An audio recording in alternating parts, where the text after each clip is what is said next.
The Pan American Health Organization is warning that vaccination coverage across the Americas has slipped in recent years, raising the risk of outbreaks of vaccine preventable diseases. Vaccination coverage refers to the percentage of people in a population who have received a specific vaccine or set of vaccines. It is typically measured as the proportion of individuals in a target group, like children under 5 or adults over 65, who have been fully immunized according to national or international guidelines. Speaking during a webinar on advances and challenges in immunization, Dr. Danielle Salas, Unit Chief of Paho's Comprehensive Family Immunization Program, said the region was once on track toward strong and sustainable coverage, but has since fallen behind. But we have fallen behind now, so we cannot rest here. We need to continue working, to continue improving our programs,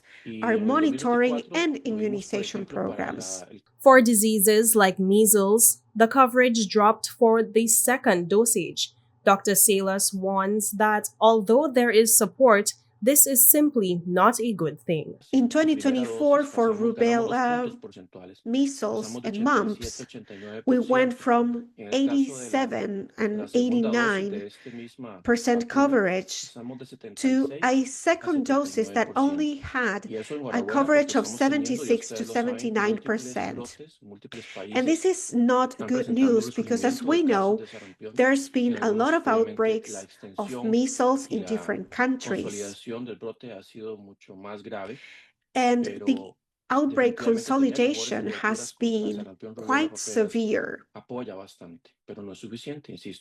And we have been supporting during these outbreaks. However, this is not enough. He emphasized that although there has been progress in achieving up to 90% coverage for various diseases, it is essential to ensure sustainable improvements across all countries. For example, the third doses of conjugated pneumococcal vaccine went to 88% in coverage.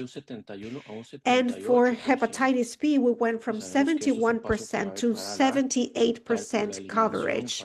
And this is a good step towards eradication.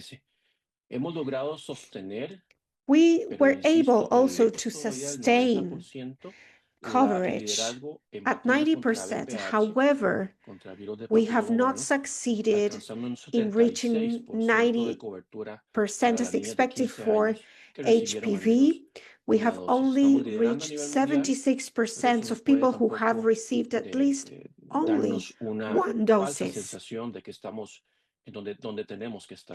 This is progress, but this shouldn't give us this false perception that we are improving, because we are not improving in a sustained way in all countries. According to Dr. Salas, the gaps in coverage need to be filled for some countries so that the risk of any possible outbreak can be lowered. 7 countries out of the 45% countries in the territory have a coverage under 80%. And we also have 80 countries that have quitting rates that are over 50%. And we are in risk of reaching gaps that can create a potential for outbreaks and a potential for a risk of falling behind in the eradication of some of these vaccine preventable diseases, which is our goal. He urged governments, health systems, and communities to step up efforts to prevent gaps in coverage, particularly among vulnerable groups and those in underserved or remote areas.